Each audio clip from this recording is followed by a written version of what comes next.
Incluso ayer Berco mostraba una amplísima solicitada que la mayoría de los actuales integrantes del gobierno firmaron en contra de los blanqueos anteriores. Se rasgaban las vestiduras por los blanqueos y ahora ellos van al blanqueo de capitales, ¿no? Feletti seguramente hablará también de que en aquel momento los funcionarios no se podían rebuscar como ahora. Ahora los funcionarios van prendidos, dólar a futuro, van permanentemente en las ganancias y ahora también con este tema. Ese es un aspecto llamativo, pero lo dejo porque es un tema bien importante, hay que contarle además a los jubilados cómo esto va a gravitar en sus vidas. Le dejo un gran abrazo, Gustavo. Gracias, Víctor Hugo, gracias. Un abrazo buen programa, y buen fin de semana. A todos los amigos también. Hasta el lunes, si Dios quiere. Señoras y señores, después de Víctor Hugo, aquí comienza Minuto 1 en la pantalla de C5N con la realidad, la pura y absoluta realidad. Lo que otros no te muestran, lo que otros no te han mostrado en estos meses y que les molesta mucho que nosotros mostremos, aquí está a partir de este momento. Y lo comentábamos recién con Víctor Hugo, ¿no? Hubo hoy anuncios por parte del presidente de la Nación, Mauricio Macri, en algún sentido anuncios importantes, todo lo que sea beneficios para los jubilados son importantes, pero enseguida Alejandro Berkovich se va a meter a desmenuzar el proyecto. ¿Hay algo que tiene usted que saber? ¿Hay algo escondido? ¿Por dónde viene? En realidad, ¿qué es lo que se quiere hacer? Porque es un proyecto de ley, ojo, no es automático, Los anuncios de hoy van al Congreso, es un proyecto de ley, así que enseguida Alejandro Berkovich va a estar contándonos y desmenuzando en profundidad el proyecto sobre los jubilados. Vamos a estar hablando de este blanqueo. Ayer veíamos en la sección que hemos puesto en marcha y que le agradezco a la gente que nos envía permanentemente tweet. Nico, después vamos a ver si recordamos nuestro mail de Minuto 1 para que la gente allí nos envíe material, denuncia, que también podamos trabajar y que ir trabajando en conjunto. Exactamente. M1 denuncias arroba c5n.com. M1 Denuncias, ahí está, M1 Denuncias, arroba c5n.com. Aquí usted nos puede mandar material que interesa, denuncias, muchos temas que podemos ir trabajando en conjunto. Y decía ayer nosotros en la sección Tu Tweet Te Condena, poníamos, ¿no?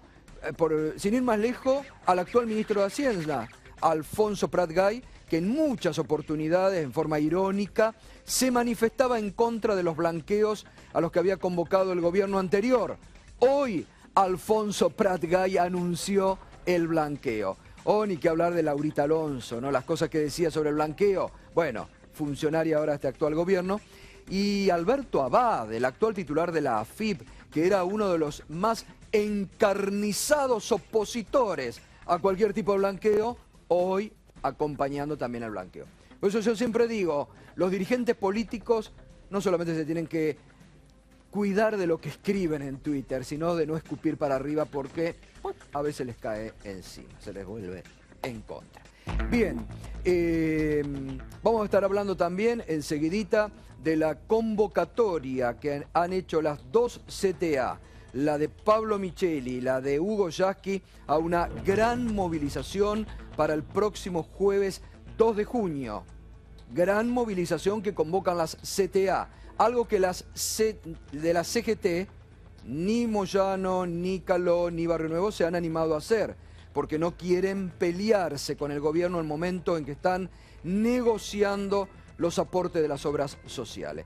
Han convocado, la verdad, que 3 CGT, que 3 centrales sindicales, como la de Moyano, Barrio Nuevo y Caló, convoquen a ollas populares, a una jornada de protesta de ollas populares, parecen una ONG, más que centrales obreras representativas y que teóricamente deberían defender a los trabajadores.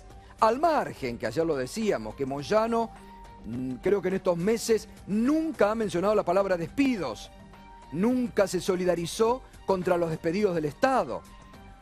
Al margen de eso, pero que convoquen las CGT a jornadas de ollas populares es muy de ONG, es muy de, sin menoscabar nada, ¿no?, de los movimientos de piqueteros o de los movimientos sociales que organizan habitualmente este tipo de protesta. Ahora, realmente llama mucho la atención que hayan sido las 3 CGT las que convoquen a esto.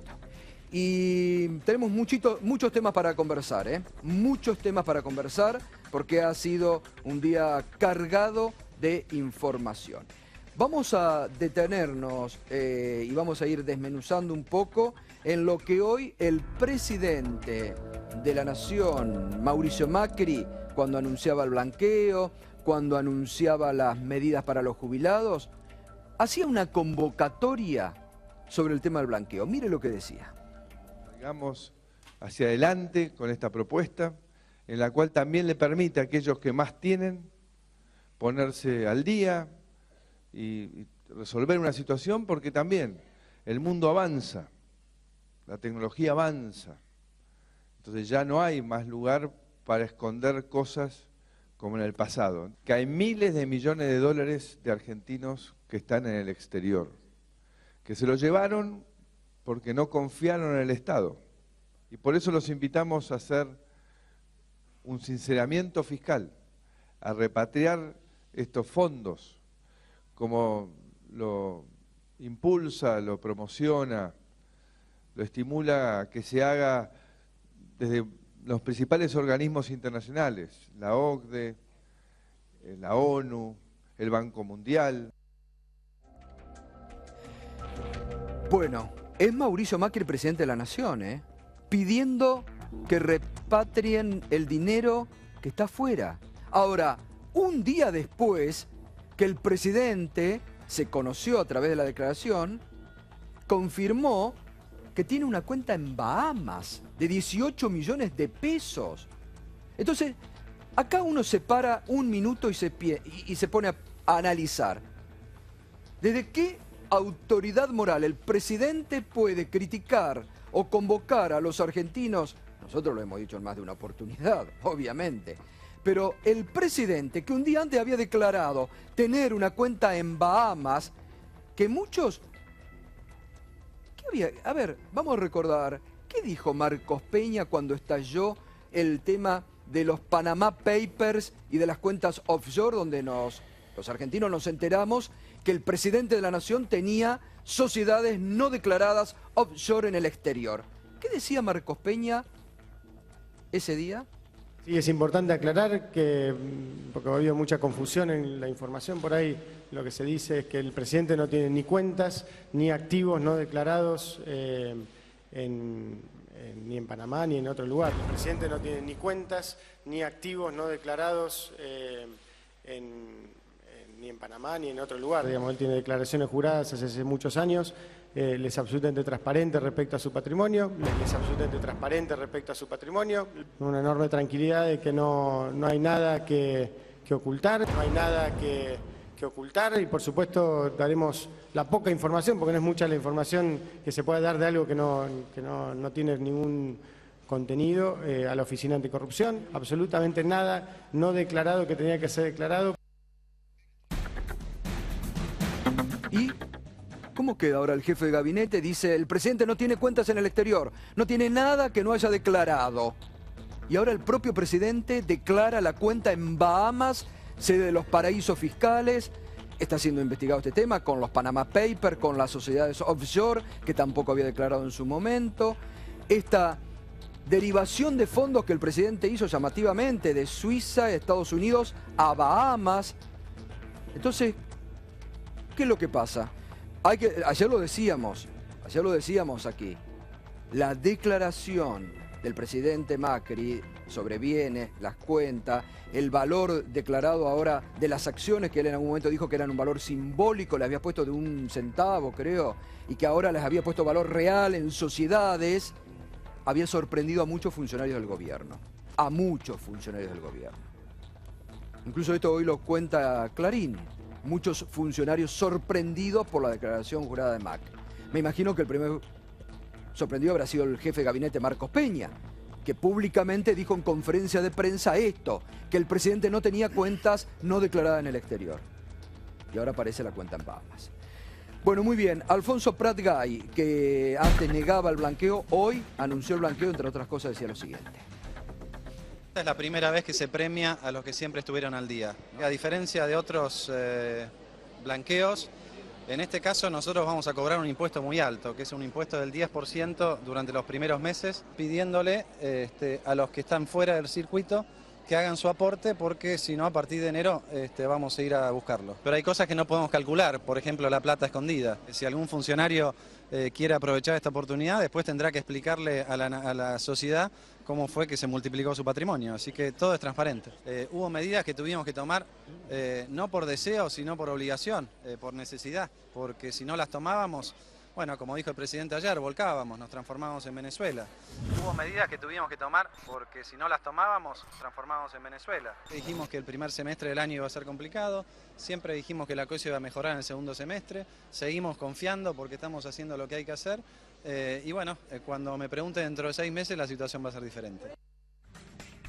Bueno, veremos dentro de 6 meses, esperemos, ojalá para todos, ¿no? Poquito falta para el segundo semestre.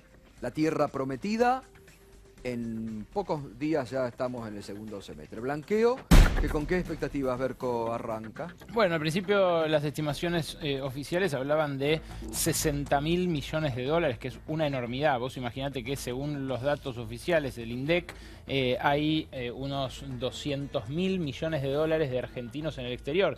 Pero hay redes como la red de justicia tributaria que estima que hay 400.000 millones de dólares de argentinos en el exterior, un monto altísimo, pero que debería ser repatriado en más de un 10% para que esto se lleve a la realidad. La verdad que lo más modesto que se escuchó durante el día fueron 20.000 millones de dólares, que fue la estimación que sobre el final de la tarde también salió del gobierno, pero es de todas maneras algo muy ambicioso. Vos tenés presente que el anterior blanqueo, que fue prorrogado varias veces y duró mucho más de lo esperado, no llegó a cumplir siquiera la primera expectativa de cerca de 5.000 millones de dólares. Bueno, muy bien. Enseguida Berco les va a estar comentando también en qué consisten los anuncios sobre jubilaciones, si hay algo escondido, qué es lo que tiene que saber, enseguidita, Bueno, Javier González Fraga,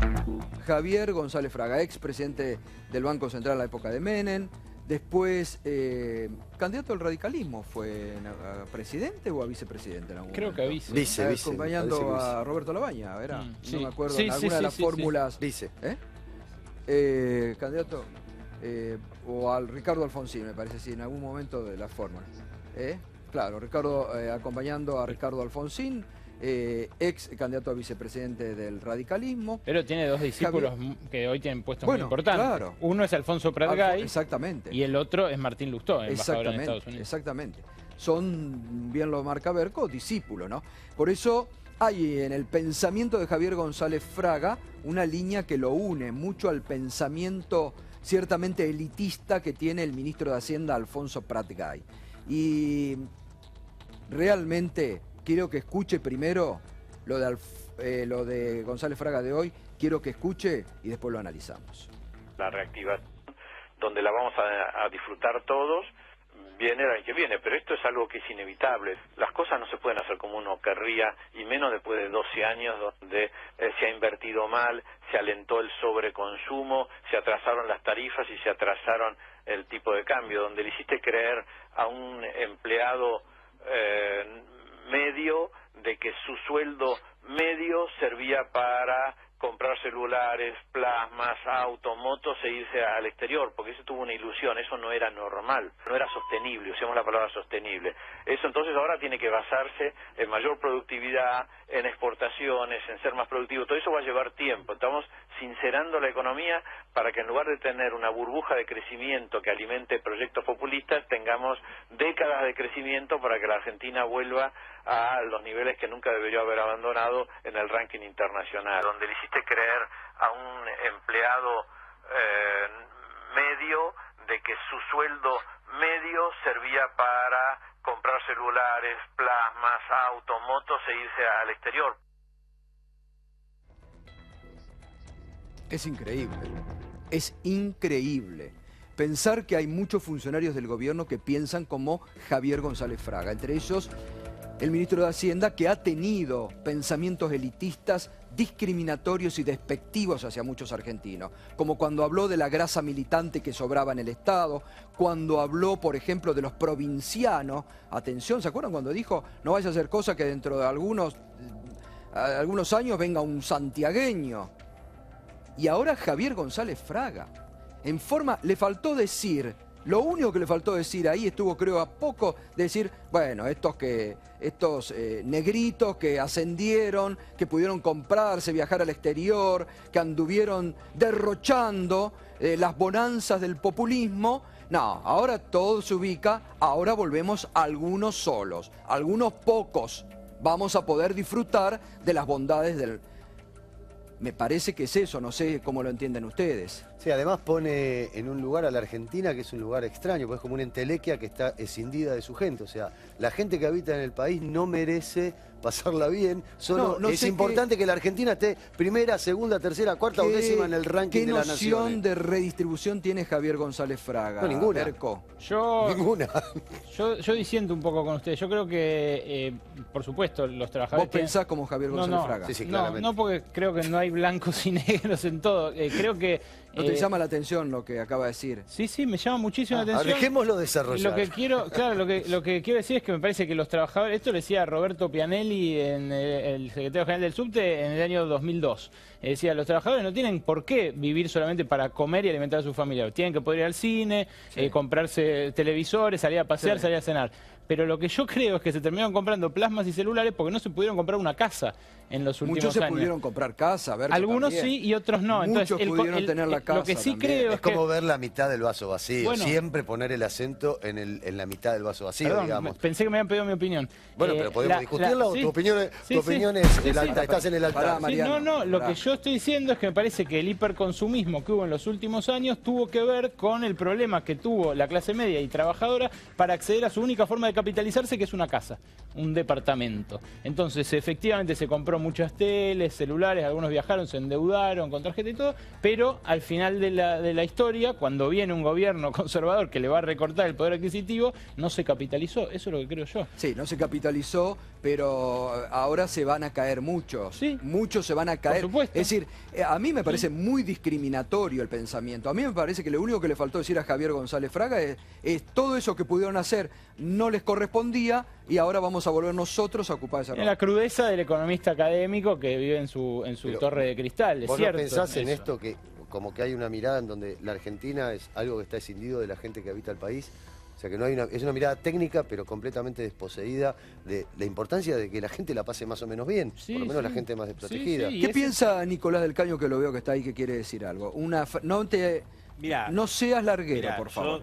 Yo coincido en esto con lo que dice Berco, en el sentido de que, por supuesto, estos pensamientos sabemos lo que son, pero hay que decirlo, digo, el 40% de los trabajadores que estuvo negro, precarizado, los que ganaban menos de la mitad del costo de la canasta familiar, mucho este nivel de consumo no pudieron tener, digo. Ahora, no quiere decir eso que el pensamiento de este gobierno, de Fraga, no sea de que tienen que gobernar, siempre los beneficiados tienen que ser los ricos, y ahora cuando hablemos del tema del blanqueo vamos a tratar en eso, y que para los trabajadores hasta ahora no ha habido ningún beneficio y ha sido todo a favor de los grandes empresarios. Digo, ese es el pensamiento, lo cual no quiere decir que el gobierno anterior era todo favorable a los trabajadores, ni mucho menos. Pero es que me parece que te equivocás en algo. Cuando pones solo, como Berco muchas veces, no vayas a hacer cosas que quede bien con el gobierno anterior. No, acá no estamos hablando del gobierno anterior, estamos hablando de un pensamiento.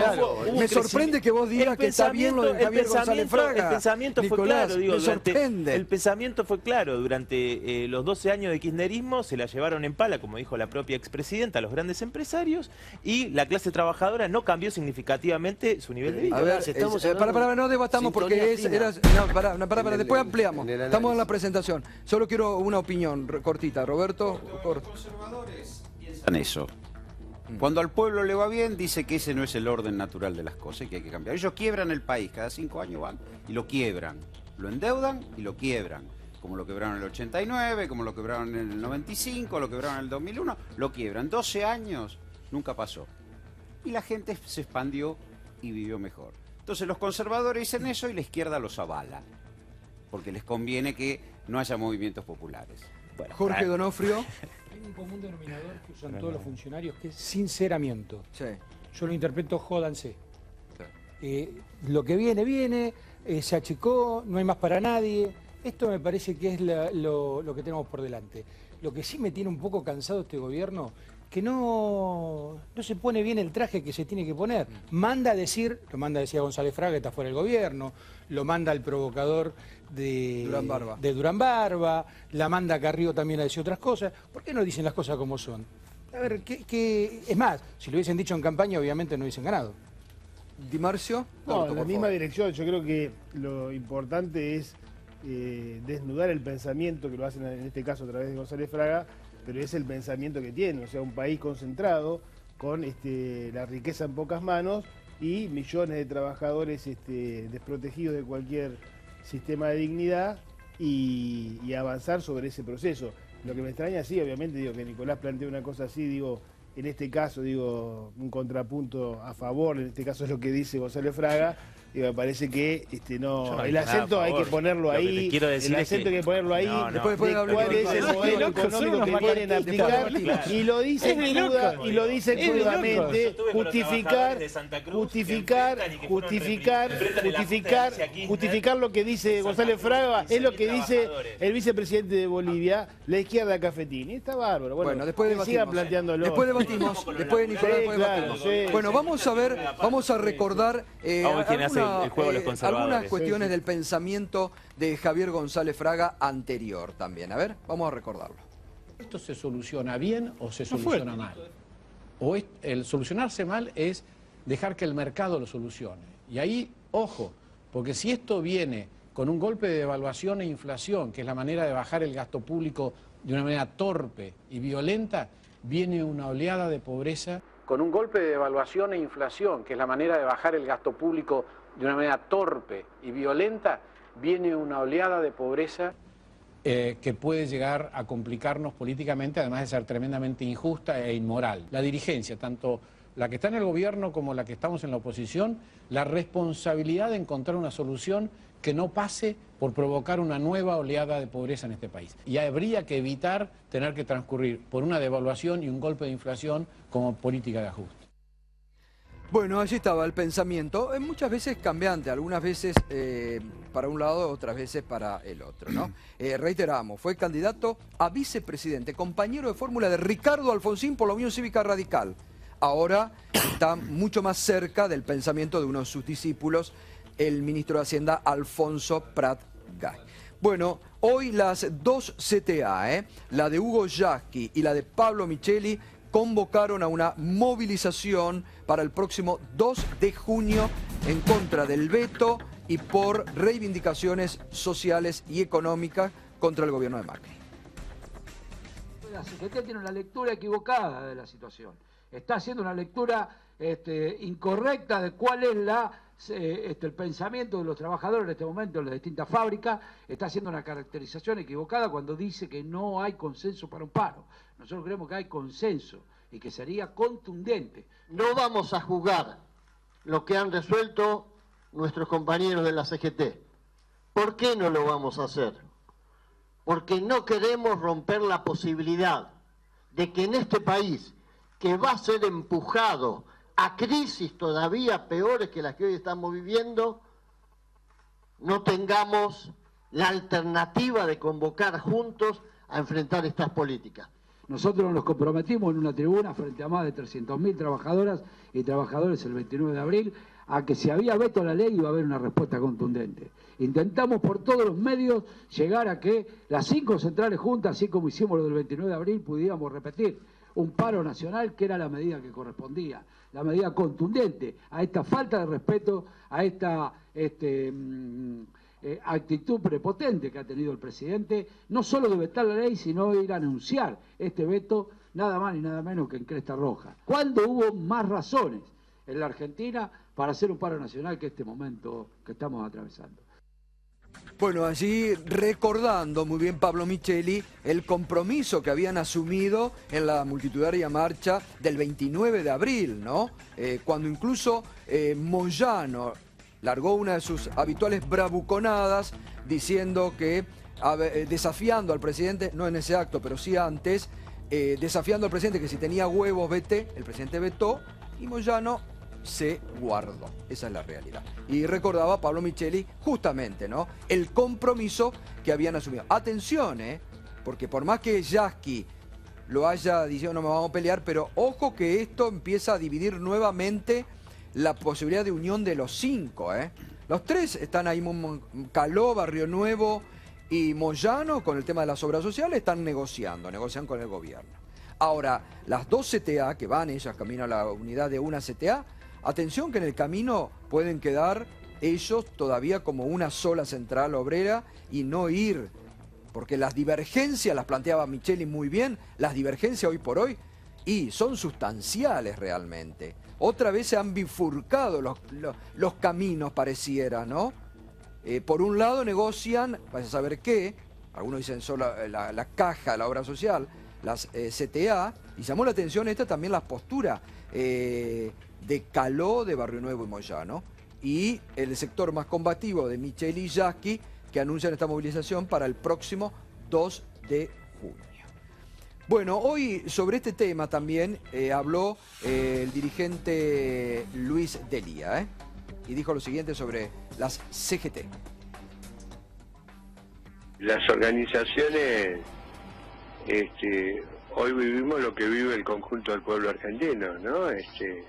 Milagro Sala está presa, 10 millones de argentinos con problemas de empleo serio, más de 154.000 despedidos, programas sociales ajustados.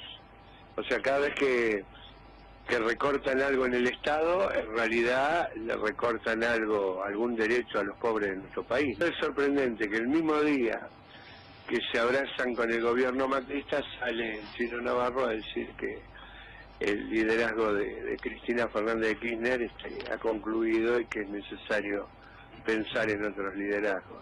Entonces hay que hacerse cargo de las conductas políticas. Las 3 centrales, la CGT, ¿no? Digo, en esto quiero descartar a las 2 CTA que han tenido una conducta impecable en este sentido. Pero las 3 CGT, entre salvar el sindicato y salvar a los trabajadores, prefieren siempre salvar el sindicato. O sea, prefirieron los 2.600 millones de pesos para las obras sociales y no, tener una actitud firme ante miles y miles y miles de despidos en todo el país. Bueno, allí está Delia, dice, las CGT prefieren salvar la caja a estar con el pueblo. Bueno, hoy se produjo un hecho que podemos decir prácticamente histórico, ¿no?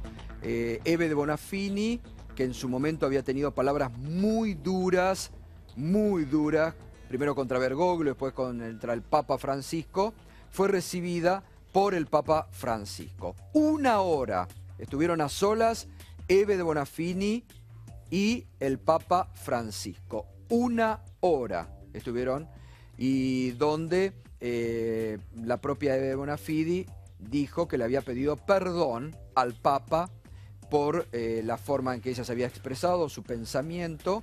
Dijo que, al igual que le ocurrió a ella y a algunas madres con Néstor Kirchner en un primer momento, el Papa les hizo cambiar de idea. Y el Papa les había sorprendido en su accionar pastoral y al frente de la Iglesia.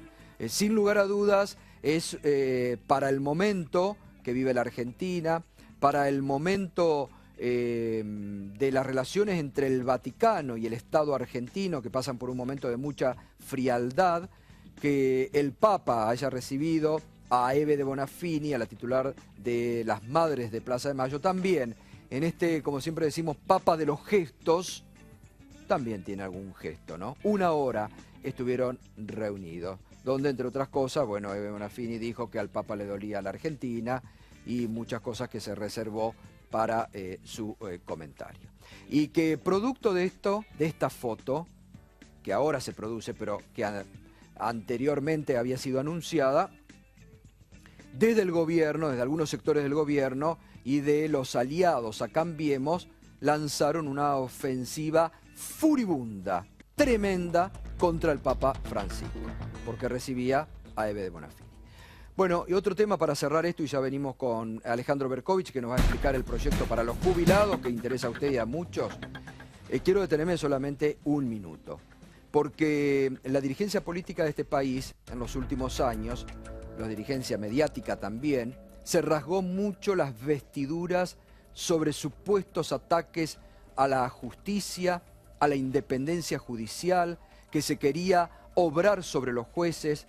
Y la verdad que estamos asistiendo en estas últimas semanas en la Argentina a una presión sobre parte de la justicia inédita, donde el mensaje es,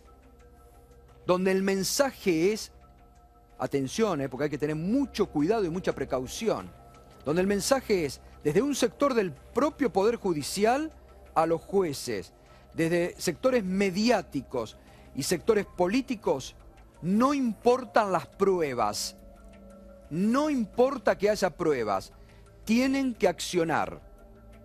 Y en estas últimas horas, bueno, primero la ofensiva que comentábamos esta semana de Carrió contra el presidente de la Corte, inédita, donde dijo, Carrió, voy por Lorenzetti. Pero en estas últimas horas, es realmente tremenda la presión mediática, política que se ha lanzado sobre este juez, Sebastián Casanelo, juez federal. Es impresionante la presión mediática, política y judicial sobre el juez Casanelo. Un juez que no solamente tiene la causa Báez, sino que, atención, tiene la causa de la tragedia de Costa Salguero, donde ya tiene a 5 detenidos, y tiene la investigación por los Panama Papers, por las sociedades offshore del presidente de la Nación. Y la ofensiva es tremenda, tremenda. Yo digo, ¿dónde están los sectores de la política o mediáticos que tanto se rasgaban las vestiduras sobre la independencia? Y ahora presionan a jueces que han demostrado ser independientes, a jueces que han demostrado que no permitieron ingresar en sus despachos a la ex-CIDE, que hoy ha vuelto a tener mucha presencia nuevamente en los tribunales de Comodoro Pi. Y reitero esto, que es muy grave para cualquier ciudadano, para cualquier ciudadano. La orden que le bajan, no solamente a Casanelo, no importan las pruebas. Acá en el caso concreto, cite a indagatoria a Cristina Fernández de Kirchner. No importan las pruebas, si las hay o no las hay, pero usted tiene que convocarla a Cristina Fernández de Kirchner. Es tremendo, tremendo, porque esto habla de una inseguridad jurídica latente que está viviendo en estos momentos la República Argentina. No importan las pruebas. Lleven. Y por eso yo le decía semanas atrás, la preocupación de muchos empresarios que empiezan a mostrarse realmente sorprendidos y preocupados por este accionar de algunos jueces y de algún sector político, mediático sobre la justicia. Ojalá el juez Casanelo y otros jueces probos y dignos, jueces federales probos y dignos que hay en este país, que han salido realmente de procesos transparentes, que no los nombró ningún dedo, que pasaron todos los filtros que debían pasar, tengan la templanza necesaria para soportar estas tremendas presiones mediáticas, políticas y del propio Poder Judicial. Muy bien, Berco, querido, vamos con el desarrollo a ver de lo que hoy anunció el presidente sobre un tema que importa a todos, a nosotros y a los actuales jubilados. Sí, ¿no? A los jubilados, pero ojo, Gato, primero déjame hacerte una pregunta. Sí. ¿Sabés qué funcionario clave para el blanqueo no estuvo hoy en los anuncios? Abad. No estuvo Abad en claro, y si no está de acuerdo. Pero no estuvo, Gato. Y bueno. No estuvo en los anuncios. Pero es un poco... Es el administrador federal de ingresos públicos. Pero a ver, me parece que también tiene que ver con una línea de conducta. No la avaló antes, hoy con su ausencia, dijo, bueno, ustedes deciden políticamente. Me parece que, no sé, vos qué interpretación haces, Berco. La misma, pero recién le acabo de preguntar a un vocero a ver qué era lo que había motivado la ausencia. Se engripó. Clave. Se engripó. No, me dijo, estaba laburando. Así de desafiante. Bueno, entonces es lo que nosotros decimos. Así de desafiante. Claro. Pero el proyecto para los jubilados no es un dato menor lo que marcás, Berco. No, por eso. El proyecto en lo sustancial para los jubilados es otro. Es el proyecto que habla de un reajuste inmediato de los haberes y además de un pago del retroactivo, una deuda histórica que no se saldó en los últimos años, si bien se saldó otra, la de la cobertura previsional. A ver, el aumento para los que mejor ganaban en actividad es lo que va a darse de manera inmediata a través de un decreto presidencial. Son unos 2.200.000 jubilados que ganan menos de lo que deberían por sus aportes y están en condiciones de hacer juicio. Lo hayan hecho o no, si se aprueba la ley, sus saberes van a aumentar hasta 45%. Para acceder al beneficio, y acá está la trampita, ojo a esto, para acceder al beneficio hay que registrarse en la ANSES y renunciar a reclamar los retroactivos en caso de que no se haya iniciado el juicio. Hay que aceptar esto, es como un trato. Uno hace un trato con la ANSES y renuncia a reclamos ulteriores o incluso a reclamos pasados, pero que no se hayan llegado a sustanciar judicialmente. Esto es importante para que lo sepan todos los que tuvieron hasta ahora un pago menor que el que se merecían por sus aportes, pero que no iniciaron todavía el juicio. Sigamos adelante. A ver, es importante también esto. La cantidad de jubilados que hay es muy superior hoy a cuando hubo la primer moratoria. La primera moratoria se produjo en 2005. Acá la tenés. Mirá, en 2005 tenías menos de 3 millones de jubilados. Fíjate cómo aumentó a partir de las moratorias la cantidad de jubilados hasta llegar a 5 millones en 2010 y luego con la última moratoria a superar los 6 millones de jubilados. Hoy hay 7 millones de jubilados, de los cuales más o menos la mitad no se podrían haber jubilado si hubieran exigido los aportes correspondientes. O sea, se jubilaron gracias a la moratoria y pagaron en cuotas los aportes que les hacían falta. Esto para hacerle justicia a una política que fue injusta con los que habían aportado más, pero que apuntó a incluir a todos los que de otra manera, por haber trabajado en negro durante su vida activa, no se hubiesen jubilado. Sigamos adelante. ¿Qué es lo que se va a pagar para atrás? Bueno, la deuda acumulada se paga, pero se paga en algunos casos con quita. Y fíjate, prestale atención a lo que vamos a contar ahora, porque en algunos casos es una quita mayor que la que le hicieron a los fondos buitre en la renegociación. Los jubilados con sentencia firme, que son unos 70.000, a los cuales, esto con sentencia firme, 70.000 jubilados les deberían haber pagado a los 120 días de salida la sentencia de los tribunales. Bueno, a ellos se les va a pagar. Sistemáticamente lo que hizo la ANSES durante los últimos años fue apelar los juicios que hacían por reajustes los jubilados. Ahora lo que va a hacer es pagarles lo que marca el fallo judicial, la mitad en el momento de aceptar la propuesta y la otra mitad en 3 años con pagos trimestrales, 12 cuotas trimestrales que a lo largo de estos 3 años, ajustables por el índice de movilidad, o sea, no es que se va a descapitalizar por la inflación, se va a ir ajustando cada cuota, le van a pagar a esos 70.000 jubilados.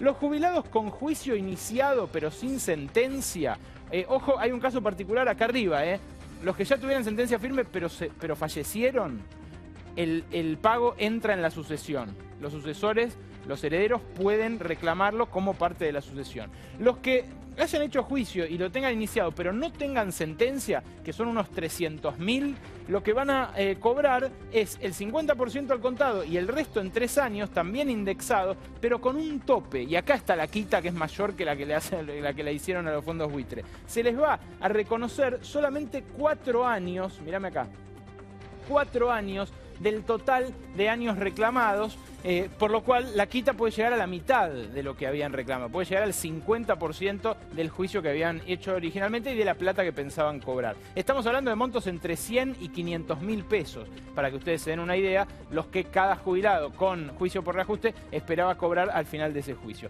Los que no hicieron juicio que son la mayoría, 1.800.000, no van a cobrar ningún retroactivo. Van a tener la mejora a partir de ahora, la mejora del 45% según el gobierno, pero no van a cobrar el retroactivo que los demás sí. Solamente van a cobrar el aumento si retiran el reclamo por la deuda hacia atrás, o sea, si renuncian, se presentan al ANSES y renuncian a la posibilidad de hacer juicio. Si no, pueden mantener el juicio y no cobrar el haber con el ajuste que a partir del mes que viene el gobierno les va a hacer. Sigamos adelante.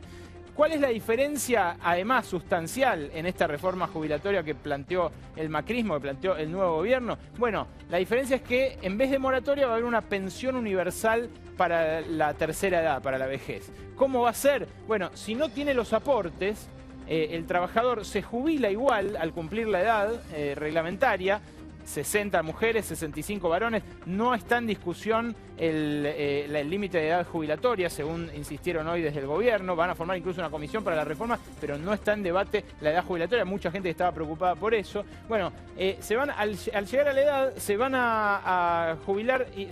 Hasta ahora lo que pasaba es que se jubilaban igual al cumplir la edad y se les pagaba en cuotas los aportes que les habían faltado. Hasta el 30% del haber podía incluirse en la cuota de la moratoria. Por eso, hoy un jubilado que está metido en la moratoria cobra la jubilación mínima menos la cuota para cubrir la moratoria, hasta 60 cuotas. O sea, como mínimo cobra esto, 3.471 pesos. Es el haber mínimo con la cuota de la moratoria detraída. Una vez que se saldan los aportes, con la moratoria que hay hasta septiembre, se cobra la mínima de 4.959 pesos, más PAMI, más asignaciones familiares.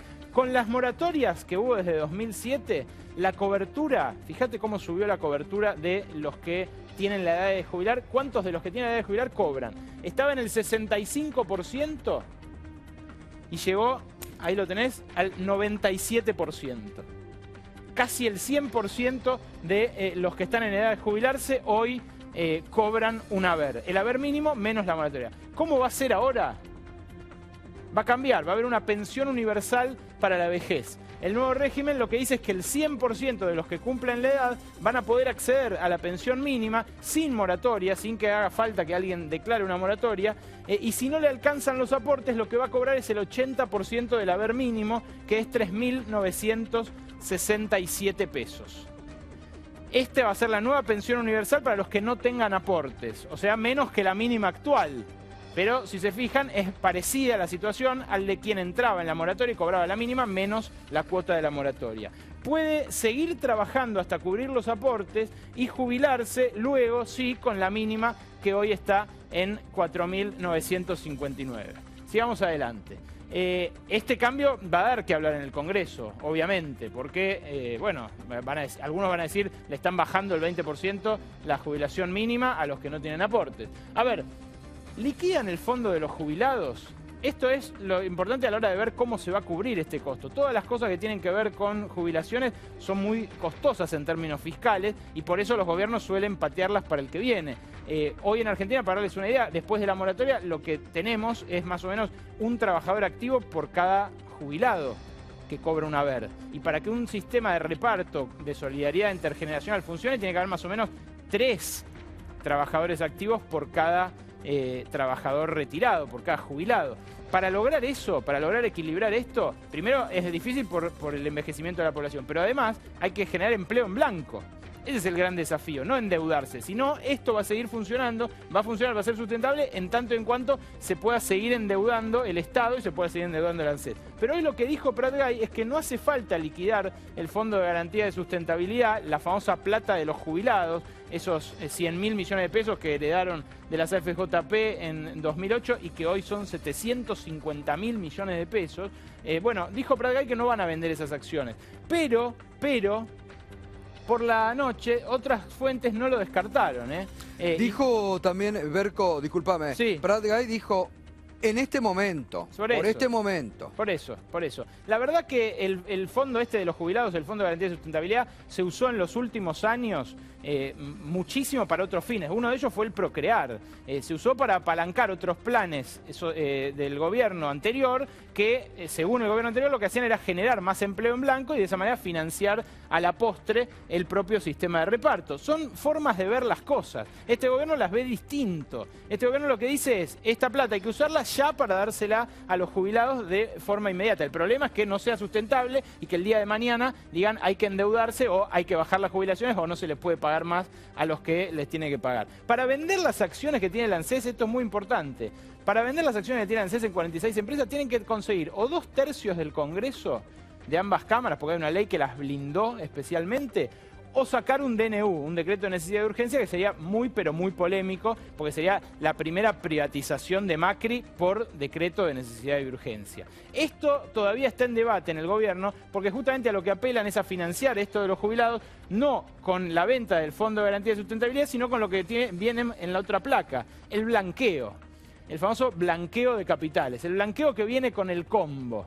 ¿Y por qué muchos diputados de la oposición o funcionarios o exfuncionarios están diciendo es extorsivo este planteo? Y bueno, porque lo que dicen es que el blanqueo va a financiar con la famosa cláusula Lilita el plan de reforma jubilatoria. Esperan entre 20.000 y 60.000 millones de dólares, van a cobrar el 5% a los colchoneros, a los que menos dinero tengan en negro fuera de los bancos, y 10% a los que blanqueen más de esa cifra, más de 80.000 dólares. ¿Para qué querría blanquear a alguien? Bueno, primero para poder comprar un inmueble, cosa que hoy está más difícil con plata negra, los escribanos están preguntando más. Segundo, porque en el mundo están agudizándose mucho los controles. Está, por ejemplo, mucho más difícil abrir una cuenta en Estados Unidos. Suiza y Uruguay, que son los dos lugares donde los argentinos tienen plata negra por lo general, van a empezar a informar el 1 de enero de 2018 sus tenencias, o sea, va a entrar en este acuerdo de intercambio de información. Y ojo a esto, entran todos los evasores, incluso procesados, incluso condenados en primera instancia, salvo los condenados con sentencia firme. En esto es muy parecido este blanqueo al lanzado por el kirchnerismo en 2013, que a los únicos que excluía era a los que tuvieran causa con sentencia firme y elevación a juicio oral. O sea, nadie. Muy bien. No hay nadie en Argentina que tenga hoy una causa elevada a juicio oral por evasión. Así que entraban todos antes, salvo los funcionarios. Ahora entran casi todos, porque son los de sentencia firme, pero además, según admitió hoy Pratgay, entran también los funcionarios. Gracias, Berco. Gracias, Berco. Roberto Feletti, primer análisis. Primer análisis, arranquemos por el blanqueo, es la bala de plata del gobierno por la desesperación de los dólares. Digo, si nosotros vemos el último día de nuestra gestión, dejamos 25.000 millones de dólares en el Banco Central, hoy hay 31.000. Pero en el camino tomaron 21.500 millones de dólares de deuda, 16.500 el Tesoro, 5.000 el Banco Central. O sea, tomaron 21.500, las reservas se incrementaron en 6.000, faltan 15.000. ¿Dónde están esos 15.000 millones de dólares? ¿Dónde están? Algunos se los llevó Singer. Lo primero que tendría que hacer el ministro Pratgay es informar en el Congreso cuando venga a exponer por el blanqueo, es los 12.000 millones de dólares que giró al exterior, ¿cuánto cancelaron de los bonistas que no entraron al canje? Porque nosotros arreglamos el 93% de la deuda. Ellos para arreglar el 7% restante están haciendo este desaguisado. Bueno, que para que haya informe de ese 7% restante, ¿cuánto pagó con 12.000 millones de dólares? Antes de pedir el blanqueo. El blanqueo es una apurada porque, como digo antes, en un momento donde se liquida cosecha, le dieron la baja de retenciones, le devaluaron, subió el precio de la soja, la reserva del Banco Central los incrementa. Ahora, ¿cómo analiza, Roberto, que muchos, entre ellos, bueno, Abad lo marcaba recién, Berco, la ausencia, siempre estuvo en contra, Alfonso Pratgay los mataba, los criticaba durísimamente a ustedes porque decían, a ver, a cuántos chorros van a, o evasores van a beneficiar. Yo escuché barbaridades, yo fui miembro informante de esa ley. Yo escuché barbaridades esa vez en el Congreso, algún diputado dijo, no voy a recordar, dijo, brinda el cártel de Sinaloa, qué sé yo. Todo ese tipo de cosas no están puestas hoy en el tapete porque el gobierno podía decir un montón de cosas antes y hoy parece... Digo, el presidente de la Nación declara tener 18 millones de dólares en Bahamas. Yo recuerdo a la presidenta Cristina cuando tenía un plazo fijo en dólares, la quisieron matar, tenía un plazo fijo bancarizado en dólares, que ella lo revirtió. Digo, acá, 18 millones de dólares afuera, nadie le llama la atención.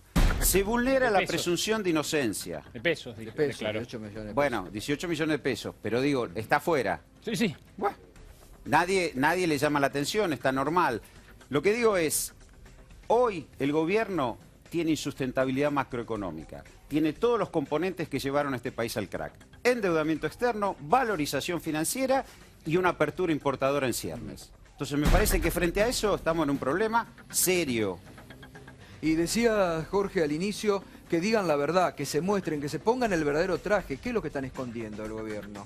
Los tarifazos. Hoy a esto hay que decir, que salió ahora a última hora. En Mendoza suspendieron también el tarifazo eléctrico. La justicia. Hoy hubo una marcha multitudinaria en Mendoza también. Mucho frío, pero la gente marchó. Un frazadazo. Y la justicia, exacto, eso, un frazadazo. Y se suspendió el tarifazo. Otra provincia que logra a través de la justicia suspender el tarifazo. Nosotros, estamos avanzando con respecto a las tarifas también en hacer presentaciones a la justicia. ¿En la provincia de Buenos Aires? En la provincia de Buenos Aires, por lo menos para morigerar, porque la verdad, las primeras que están llegando, que no es el total del bimestre, sino que toma un pedazo, como lo fundamentó un juez federal, creo que el de Bahía Blanca, ponen a las personas ante un contrato de cumplimiento imposible. Entonces, esto es lo que tenemos que ver cómo trabajamos. Ahora, yo te decía, tienen que blanquear, tienen que decir la verdad. Pienso, el presidente Macri va a traer este depósito que está blanqueado de 18 millones de pesos, dólares, a bueno, este hoy blanqueo. pidió a todos, se supone que se incluía a él, ¿Va a pagar pidió el a todos. 10%? Y ahora, yo me pregunto otra cosa, Gato. ¿Ese es el total del patrimonio de Macri? ¿O es solamente el particular de él, pero no incluye a toda la familia? Porque a mí, ¿sabes qué me genera la duda? Cuando se habla del holding Macri, del entramado de empresas, parece ser que él fuera adoptado, que no tiene nada que ver con eso. Pero hace un par de años, cuando le quisieron disputar el control de las empresas al padre, tanto él como el hermano fueron por un juicio de insanía. Con lo cual, hay intereses que son propios que está buscando que se le respeten. Sí. Entonces, ¿cuál es el verdadero patrimonio que está afuera y si lo van a traer o no? Además, él participaba como en las empresas offshore. El Estado en esas empresas como prestanombre, como lo que fuera. Además, la rotación, uno pasaba de presidente a director, de vocal a titular. Nicolás del Caño. A mí me parece, que tiene que ver, por supuesto, con el escándalo de los Panama Papers, además de que era parte del plan del gobierno el tema del blanqueo. Claramente para nosotros es una extorsión plantear vinculado el tema del blanqueo, que como escuchamos y ustedes ayer lo decían en el programa, ¿no? Que ellos antes, cuando se hizo el anterior blanqueo, al cual nosotros también nos opusimos, decían que era para lavar dinero del narcotráfico, de la red de trata, decían que era, es decir, bueno, ahora están planteando esta ley donde... Macri dice, vamos, escuchen la hipocresía, ¿no? Macri dice, vamos a cobrarle un impuesto a los ricos, ¿no? Es decir, cuando en realidad es dinero que se fugó para eludir y evadir impuestos. El blanqueo va a ser eso, es decir, van a premiar a los que evadieron impuestos. Claro, es un descuento, ¿no? Claro, es un descuento, ¿no es cierto? Es un premio entonces, quieren vincular esto a, por supuesto, lo que a los jubilados les corresponde desde hace muchísimo tiempo, ¿no? Y nosotros en ese sentido creo que también nos opusimos al veto de la expresidenta al 82% móvil para los jubilados, porque ahora lo que se hace es no hablar más del 82% móvil.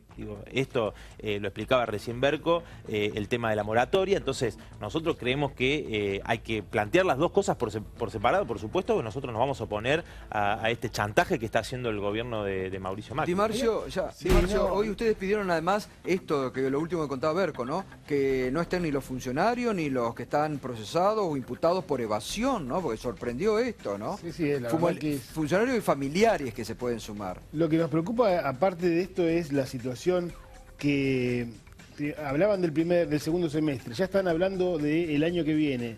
La realidad es que hay una situación terrible en nuestro pueblo, de hambre, de cómo golpea la inflación, cómo las pymes están teniendo que cerrar sus puertas. O sea, estamos ante un escenario que van ganando tiempo para llevar una contracción del consumo, para que haya una cantidad de despidos muy alto, y todo eso para preparar las condiciones realmente de un paquete de ajuste fuertísimo que están en pleno desarrollo y que va a impactar más fuerte, y eso es lo que pone en potencial la situación explosiva, digo, porque hay que ser responsable. Por eso le pedimos al gobierno de Macri que claramente cambie este modelo económico, porque nos está llevando a una situación muy complicada en los sectores de los trabajadores y los más humildes. Hay algo que pasó desapercibido de lo que dijo Prat Gay. Habló de los funcionarios y le dio tiempo hasta fin de año. No vas a hacer cosas que haya funcionarios que después no pueden explicar el patrimonio. El que choreó, que la blanquea ahora, que ahora tiene tiempo hasta fin de año. ¿Eso cree la interpretación?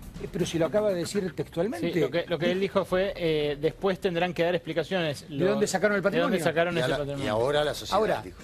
Interpreto que el blanqueo... Ahora también tienen que dar explicaciones. Yo creo que el blanqueo es aquel que tenía fondos no declarados, tiene que justificar el origen. No es que cualquiera que aparece con plata, porque si no, a ver, mañana Lázaro Báez, que no tiene una condena firme, se puede presentar al blanqueo. ¿Por qué no?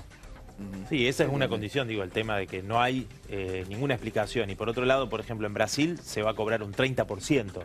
Del un blanqueo al 30%. Sí. Acá es el 5 y el 10%. Pero por citarte dos ejemplos de lugares donde los funcionarios del PRO suelen referenciarse, Australia y Chile, dos países como los que, por ejemplo, a Gustavo Lopetegui le encantaría ser. Bueno, los dos acaban de lanzar investigaciones especiales internacionales sobre los Panama Papers.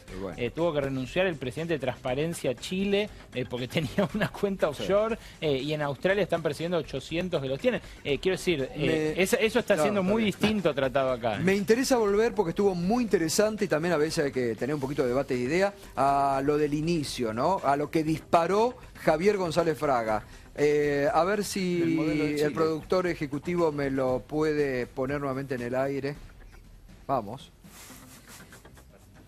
Donde la vamos a disfrutar todos, viene el año que viene, pero esto es algo que es inevitable. Las cosas no se pueden hacer como uno querría, y menos después de 12 años donde se ha invertido mal, se alentó el sobreconsumo, se atrasaron las tarifas y se atrasaron el tipo de cambio, donde le hiciste creer a un empleado medio de que su sueldo medio servía para comprar celulares, plasmas, autos, motos e irse al exterior, porque eso tuvo una ilusión, eso no era normal, no era sostenible, usemos la palabra sostenible. Eso entonces ahora tiene que basarse en mayor productividad, en exportaciones, en ser más productivo, todo eso va a llevar tiempo. Estamos sincerando la economía para que en lugar de tener una burbuja de crecimiento que alimente proyectos populistas, tengamos décadas de crecimiento para que la Argentina vuelva a los niveles que nunca debería haber abandonado en el ranking internacional, donde le hiciste creer a un empleado medio de que su sueldo medio servía para comprar celulares, plasmas, autos, motos e irse al exterior. Bueno, volvemos. Nadie se lo hacía creer, digo, el empleado compraba porque tenía el dinero, no era una ficción. Y en segundo lugar, efectivamente, nosotros recibimos en el 2003 una economía sobreajustada y devolvimos una economía sobreexpandida. Ahora, la forma de resolver la sobreexpansión no es el ajuste en la demanda, sino elevar la oferta y hacer una apuesta distinta. ¿Y esto es lo que están haciendo ellos? ¿Va en esa dirección lo que dice González Fraga? Lo que quiere González Fraga es Chile.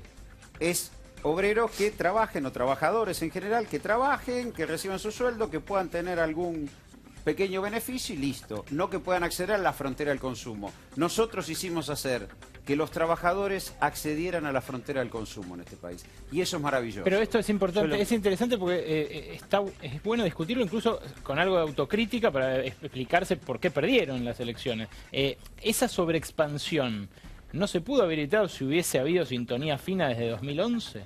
No, porque vos tenías un contexto de restricción externa.